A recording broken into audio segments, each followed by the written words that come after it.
Hello dear aspirants, welcome back to our online education platform career makeup for academics. जैसा कि हमने start किया था क्लास 10 का chapter light reflection and reflection, उसका हम आज रिफ्लेक्शन जो है वो टॉपिक पढ़ेंगे। क्या होता है reflection through a glass slab. हमने रिफ्लेक्शन का एक बेसिक आइडिया देखा था कि क्या होता है जब लाइट एंटर करती है एक मीडियम से दूसरे मीडियम में, तो वो क्या हो जाती है, बेंड हो जाती है। This phenomena of bending of light is called as a reflection. जब लाइट हमें थोड़ा सा भी देखा था, जब लाइट ट्रेवल करती है रेयर मीडियम से डेंसर मीडियम में, रेडिएंट मीडियम से कहाँ जाती है लाइट, जब डेंसर मीडियम में जाती है तो क्या होती है, it bends towards the normal. ठीक है, it bends towards the normal. अब जब लाइट जो है वो डेंसर से रेडर में जाएगी, जब डेंसर से रेडर में जाएगी, it bends away from the normal. ये नॉर्मल से दूर चले जाएंगे। ठीक है, तो ये हमने कुछ रूल्स देखे थे, केसेस देखे थे, तो उसको रब करते हैं। आज हम पढ़ेंगे reflection through a glass slab. तो किस हिसाब से जो लाइट है वो ग्लास स्लैब से पास होती हुई जाती है। तो सबसे पहले हम आप यहाँ पे देख सकते हो, this is a glass slab. ठीक है, जिसका सरफेस क्या है, ए बी सी इसके साइड है। ठीक है, हम ड्रॉ कर देती हूँ आपको, क्या है, हमने ग्लास स्लैब बना दी। ठीक है, अब ये हमने क्या बना ड्रॉ कर दिया है, एक नॉर्मल 90 डिग्री। ठीक है, अब साथ में दिस इज इंसिडेंट रे, है ना। अब लाइट एंटर हो रही है एयर से ग्लास में। एयर कैसा मीडियम है, air is a rarer medium है, और ग्लास कैसा है, it is a denser medium. जब लाइट एंटर करेगी रेयरड मीडियम से डेंसर मीडियम में, it bends towards the normal. थोड़ा डायग्राम इसको यहाँ लिख देते हैं ग्लास।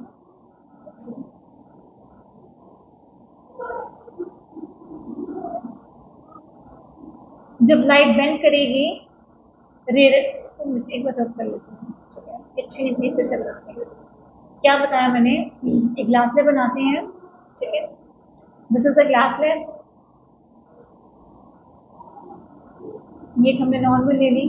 जब लाइट एंटर करेगी रेयर मीडियम से डेंसर मीडियम में, तो it bends towards the normal, है ना, नॉर्मल की तरफ बेंड करेंगी। वैसे ही जब लाइट रे, तो this is angle of incidence. ठीक है, ये क्या हो गया, एंगल ऑफ इंसिडेंस, और ये क्या हो गया, एंगल ऑफ रिफ्लेक्शन। और वैसे ही सेम यहाँ पे होगा, तो ये हमारे पास बन जाएगा एंगल ऑफ रिफ्लेक्शन। ठीक है, and this is the angle of. सबसे पहले लाइट रेज यहाँ से यहाँ पे एंटर की, फ्रॉम एयर से कहाँ पे चली गई, वो ग्लास में। ये क्या है, ग्लास है। एयर क्या है, रेयर मीडियम है। एयर क्या है बच्चा, रेयर मीडियम है, और ग्लास क्या है, डेंसर मीडियम है। एयर एक रेयर मीडियम है, ग्लास का साइड डेंसर मीडियम। जब लाइट रेज एंटर करेंगी एयर से ग्लास में, तो it bends towards the normal. तो जो यहाँ पे एंगल बनाएगी नॉर्मल के साथ, reflected ray, this is incident ray, और ये कौन सी है, रिफ्लेक्टेड रे, है ना। ये इंसिडेंट रे है, और ये कौन सी है, रिफ्लेक्टेड रे। ठीक है, this is reflected ray, this is reflected ray. ठीक है, दिस इज रिफ्लेक्टेड रे। अब उसके बाद यहाँ तक तो हो गया। अब जब यहाँ पे आए तो यहाँ पे क्या हुआ, यहाँ पे मीडियम चेंज हो गया ना। अब यहाँ पे ये कौन सी रे बन जाएगी, अब यहाँ पे जाके मीडियम चेंज हो गया। यहाँ पे ग्लास है, और इसमें जो लाइट रे है उसने अंदर तो नहीं रहना ना, रिफ्रैक्शन करके बाहर तो आना है, मीडियम से बाहर तो आना है। तब क्या होगा, ये मीडियम हो गया डेंसर, और ये हो गया रेयर। तो लाइट की रेज अब क्या कर रही है, एंटर कर रही है from denser to rare and medium. It bends away from the normal. ठीक है, जब लाइट की रेज एंटर करेंगी, ये दूसरा मुझे पेन यूज करना था, जब लाइट की रेज एंटर करेंगी from denser to rarer medium, it bends away from the normal. ठीक है, तो ये एंगल हमारे पास आ जाएगा, इसको हम कहेंगे इमर्जेंट रे। इमर्जेंट का मतलब जो बाहर निकली है, इसको हम कहेंगे इमर्जेंट रे। और जो जो ये एंगल बनाएगी उसके साथ नॉर्मल के साथ, उसको बोलेंगे एंगल ऑफ इमर्जेंस। ठीक है, क्या बोलेंगे, एंगल ऑफ इमर्जेंस। ठीक है, और ये क्या होगा, एंगल ऑफ रिफ्लेक्शन। ठीक है, opposite alternate opposite angles equal होते हैं ना, इसलिए ये एंगल्स क्या होंगे, बराबर होंगे। ऐसे होता है ना जेड की फॉर्म में जो बनते हैं, तो यहाँ पे भी कुछ इस फॉर्म में बन रहे हैं ना। अब इसको जरा से पलटा के देखोगे। ठीक है, तो ये लाइट की रेज सबसे पहले एंटर हुई एयर से ग्लास में, इट बेंड्स हुई टुवर्ड्स द नॉर्मल। उसके बाद क्या हुआ, एंटर हुई कहाँ पे, अब ग्लास से है, ग्लास से इससे कहाँ पे आना है, एयर में। अब ये बेंड होंगे अवे फ्रॉम द नॉर्मल, कुछ इस तरीके से हुआ। यहाँ पे हमें एक चीज दिख रही है कि जो एंगल ऑफ इंसिडेंस है, ठीक है, जो एंगल ऑफ इमर्जेंस है वो किसके बराबर है हमारे पास, एंगल ऑफ इमर्जेंस की। अब आपने एक चीज देखी यहाँ से, यहाँ पे लाइट का एक्चुअल पाथ क्या है, लाइट को यहां से आना चाहिए ना, ये लाइट का एक्चुअल पाथ है, यहां से लाइट को यहां से आना चाहिए, है ना, लेकिन it is due to the refraction के कारण लाइट की रेस कहां से पास हो रही है, बेंड हो रही है ना। अब जो एंगल ऑफ इंसिडेंस जो है वो किसके बराबर है बेटा, एंगल ऑफ इमर्जेंस के। अब यहाँ पे आप देख सकते हैं, यहाँ पे क्या हो रहा है, डिस्प्लेसमेंट हो रही है। क्या हो रहा है, लाइट की रेस को यहाँ से इंसिडेंट होना चाहिए, यहाँ से जाने के बजाय इसका पाथ कहाँ पे है, इट इज स्लाइटली थोड़ा सा डिस्प्लेस्ड होगी अपने पाथ से, ठीक है। ये this area is called L, इसको हम एल से रिप्लेस कर सकते हैं, डिस्प्लेसमेंट डिनोटेड बाय एल। अब लाइट का एक्चुअल पाथ ये था, बट ये यहां से क्या होगी, डिस्प्लेस हो गई, ठीक है। तो इस फिनोमिनन को हमने क्या कहा, लेटरल डिस्प्लेसमेंट। क्या कहा बच्चा, लेटरल डिस्प्लेसमेंट। क्या होता है लेटरल डिस्प्लेसमेंट, इसमें क्या हुआ कि जो इंसिडेंट रे है जब उसकी शिफ्टिंग हो गई परपेंडिकुलर, ठीक है, the perpendicular shifting of incident ray, उसको हम क्या कहेंगे, this is called as a lateral displacement, ठीक है। जो लाइट रे जी एक्चुअल उसका पाथ ये था, लेकिन यहाँ से वो शिफ्ट हो गई परपेंडिकुलरली, तो उसको इसका एक तरीके से हम कह सकते हैं, this is the lateral displacement work is what, it is a perpendicular distance between the incident रे एंड द इमर्जेंट रे, है ना। यहाँ पे एक्चुअल पाथ है इंसिडेंट रे का, ये इंसिडेंट रे आ जाएगी, it is the perpendicular distance between the emergent ray and incident ray, this is called as a lateral displacement, ठीक है। अब उसके बाद हम देखते हैं लेटरल डिस्प्लेसमेंट किन किन केसेस पे ये डिपेंड करती है, ठीक है, किन किन फैक्टर्स पे जो है वो लेटरल डिस्प्लेसमेंट जो है वो डिपेंड करती है।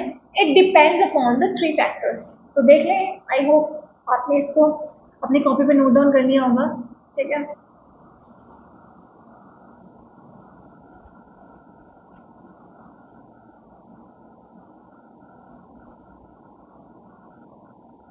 ठीक है, अब तो कौन कौन से फैक्टर्स हैं जिन पे फैक्टर्स इफेक्ट करेंगे, अफेक्ट्स लेटरल डिस्प्लेसमेंट, कौन कौन से फैक्टर्स हैं जो इफेक्ट करेंगे बच्चा लेटरल डिस्प्लेसमेंट को,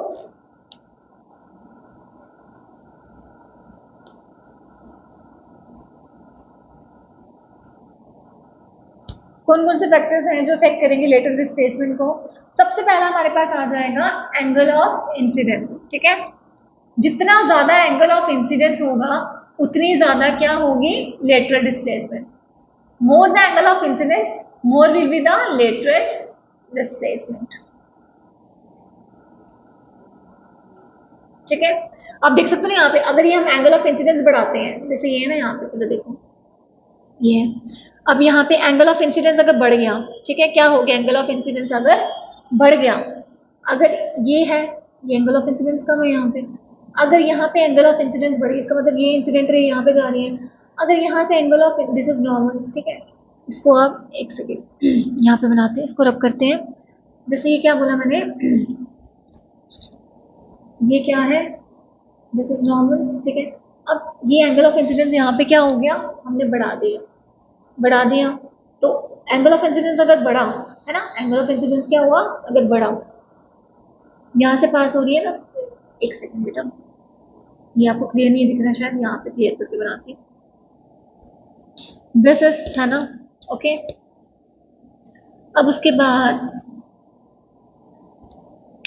एंगल ऑफ इंसिडेंस हमने क्या किया, बढ़ा दिया, क्या कर दिया, बढ़ा दिया, तो लेटरल डिस्प्लेसमेंट में बढ़ेगी ना, ज्यादा डिफरेंस हो जाएगा, है ना। तो एंगल ऑफ इंसिडेंस के बढ़ाने पे क्या होगा, लेटरल डिस्प्लेसमेंट भी बढ़ जाएगी, ठीक है। ज्यादा डिस्टेंस यहाँ पे कम कवर कर रही है अगर, तो यहाँ पे ज्यादा कवर करेगी, है ना, ठीक है। अब नेक्स्ट आ जाता है हमारे पास, इसको रब कर देते हैं। अब नेक्स्ट हमारे पास आ जाता है बेटा, next factor is refractive index. Second क्या है, रिफ्रैक्टिव इंडेक्स। जितना ज्यादा रिफ्रैक्टिव इंडेक्स होगा उतना ही ज्यादा लेटरल डिस्प्लेसमेंट होगी, ठीक है, उतनी ही ज्यादा क्या होगी, लेटरल डिस्प्लेसमेंट होगी। जितना ज्यादा एंगल ऑफ इंसिडेंस होगा उतनी ही ज्यादा क्या होगी बच्चा, लेटरल डिस्प्लेसमेंट होगी। ठीक है, जितनी ज्यादा बेंडिंग होगी लाइट की उतनी ही ज्यादा क्या होगी उसकी, लेटरल डिस्प्लेसमेंट होगी। ठीक है, जितनी ज्यादा यहाँ से लाइट बेंड, आप देख सकते हो जितनी ज्यादा यहाँ से लाइट बेंड करेगी उतनी ही ज्यादा क्या होगी उसकी, लेटरल डिस्प्लेसमेंट होगी। ठीक है, जितना ज्यादा रिफ्रैक्टिव इंडेक्स होगा, इसका मतलब जितना ज्यादा मीडियम डेंसर होगा उसकी लेटरल डिस्प्लेसमेंट उतनी ही ज्यादा होगी, है ना, उतनी ही क्या होगी, ज्यादा होगी। ज्यादा डेंसर होगा तो लाइट की जो स्पीड है वो ज्यादा कम होगी, ज्यादा कम होगी तो क्या होगा, जो लेटरल डिस्प्लेसमेंट है वो क्या होगी, ज्यादा होगी। ठीक है, अब नेक्स्ट हमारे पास आ जाता है ठीक है, अब नेक्स्ट हमारे पास आ जाता है वेवलेंथ। ठीक है, नेक्स्ट हमारे पास क्या आता है बेटा, फैक्टर वेवलेंथ। जितनी ज्यादा वेवलेंथ होगी उतनी ही कम क्या होगी उसकी, लेटरल डिस्प्लेसमेंट होगी। इसका मतलब अगर वेवलेंथ किसी की क्या है, कम है, तो उसकी लेटरल डिस्प्लेसमेंट सबसे ज्यादा होगी। ठीक है, जैसे वॉयलेट कलर है, थर्ड आफ्टर हमारे पास आता है वॉयलेट कलर। ठीक है, जो वॉयलेट कलर होता है ना उसकी सबसे ज्यादा लेटरल डिस्प्लेसमेंट होती है। ठीक है, उसकी सबसे ज्यादा क्या होती है, लेटरल डिस्प्लेसमेंट होती है। ठीक है, तो आई होप आज के लिए आपको ये समझ आ गया होगा रिफ्लेक्शन थ्रू ग्लास स्लैब में क्या होता है, लेटरल डिस्प्लेसमेंट क्या होती है, जो परपेंडिकुलर डिस्टेंस होता है बिटवीन द इंसिडेंट रे एंड इमर्जेंट रे, इसको हम क्या कहते हैं, लेटरल डिस्प्लेसमेंट होता है। अब वो किस किस पे डिपेंड करता है, एंगल ऑफ इंसिडेंस के ऊपर, रिफ्रैक्टिव इंडेक्स के ऊपर और वेवलेंथ के ऊपर। ठीक है, लैम्डा किसके ऊपर डिपेंड करता है, वेवलेंथ के ऊपर। जितनी कम वेवलेंथ उतनी ज्यादा लेटरल डिस्प्लेसमेंट। ओके, तो आज थोड़ा आगे देखते हैं हम इसका क्या है। हम आगे पढ़ेंगे लॉज ऑफ रिफ्रैक्शन। तो following are the laws of refraction हम देखेंगे। The incident ray, the refracted ray and the normal to the interface of two transparent media at the point of incidence are lies on the same plane. जो जितने के जितने होंगे incident, refracted और the normal, वो सारे के सारे कहाँ पे लाई करेंगे, सेम प्लेन पे लाई करेंगे। कहाँ पे लाई करेंगे बेटा, सेम प्लेन। जैसे आप यहाँ पे देख सकते हो ना, ये इंसिडेंट रे है, ये रिफ्रैक्टेड है, नॉर्मल है ना, एक ही प्लेन पे लाई कर रही है। Okay, the ratio of sine of angle of incidence to the sine of angle of refraction is constant. जो एंगल ऑफ इंसिडेंस का रेशियो, जो एंगल ऑफ रिफ्रैक्शन का रेशियो होगा वो क्या होगा, कांस्टेंट होगा for the given pair of media. Suppose करो अगर कोई हमें रिफ्रैक्टिव इंडेक्स निकालना है वाटर का विद रिस्पेक्ट टू ग्लास, तो उसका कांस्टेंट रहेगा। ठीक है, अगर हमने एयर का निकालना है विद रिस्पेक्ट टू ग्लास तो उसका भी क्या रहेगा, रेशियो दोनों का सेम कांस्टेंट रहेगा। ठीक है, this law is also known as Snell's law of reflection. It is the angle of incidence and r is angle of reflection. अब क्या बोला मैंने यहाँ पे, ratio of sine of angle of incidence. ठीक है, ratio of sine of angle of incidence किसके बराबर होगा, the ratio of sine of angle of incidence is constant. इसको इस तरफ कर देते हैं ऐसे। क्या इन्होंने बोला, इसका मतलब क्या है, sine i upon sine r. ठीक है, तो क्या रहेगा, वो एक कांस्टेंट वैल्यू रहेगी। ठीक है, साइन आर जो होगा, साइन की आगे हम पढ़ेंगे, अभी सिर्फ आप इतना याद रखो, आगे जब मैं आपको रिफ्लेक्टिव इंडेक्स पढ़ाऊंगी फिर मैं आपको ये अच्छे से समझा दूंगी। ठीक है, तो आई होप आज का लेक्चर आपको अच्छा लगा होगा। आज हमने ज़्यादा कुछ नहीं पढ़ा, बस थोड़ा सा लेटरल डिस्प्लेसमेंट देखा, उसका एक बेसिक आइडिया लिया। ठीक है, तो आपके सिलेबस में भी इतना ही है। तो नेक्स्ट आने वाले लेक्चर में हम पढ़ेंगे रिफ्रैक्टिव इंडेक्स। ठीक है, उसमें वो काफ़ी इंपॉर्टेंट लेक्चर रहेगा आपके लिए, तो उसको ज़रूर अटेम्प्ट करना। ठीक है, ज़रूर अटेम्प्ट करना। तो आई होप आज का लेक्चर आपको पसंद आया होगा। तो अपना ध्यान रखें, पढ़ते रहें।